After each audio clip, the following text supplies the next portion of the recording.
सच्ची प्रभु भक्त सबरी। सबरी यद्यपि जाति की भीलनी थी, किंतु उसके हृदय में भगवान की सच्ची भक्ति भरी हुई थी। बाहर से वह जितनी गंदी दिखती थी, उतना अंदर से उसका अंतःकरण उतना ही पवित्र और स्वच्छ था। वह जो कुछ करती भगवान के नाम पर करती। भगवान के दर्शन के उसे बड़ी अभिलाषा थी और उसे विश्वास भी था कि एक दिन उसे भगवान के दर्शन अवश्य होंगे। सबरी जहाँ रहती थी उस वन में अनेक ऋषियों के आश्रम थे।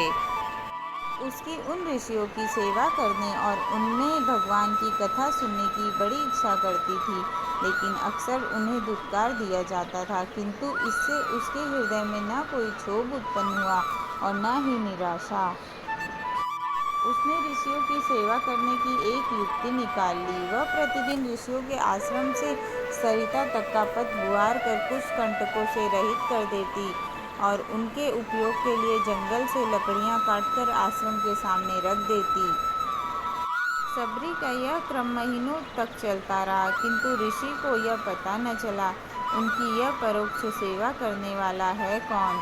इस गोपनीयता का कारण यह था कि सबरी आधी रात रहे ही जाकर अपना काम पूरा कर आया करती थी। जब वह कार्यक्रम बहुत समय तक अविरल रूप से चलता रहा तो ऋषियों को अपने परोक्ष सेवा का पता लगाने की अतीव जिज्ञासा हो उठी। उन्होंने एक रात जाग कर पता लगा ही लिया कि यह वही भीलनी है जिसे अनेक बार धुतकार कर द्वार से भगाया जा चुका था। कई तपस्वियों ने अत्यंज महिला की सेवा करने के परंपराओं पर आघात होते देखा, पर मातंग ऋषि को ये सब स्वीकार न था।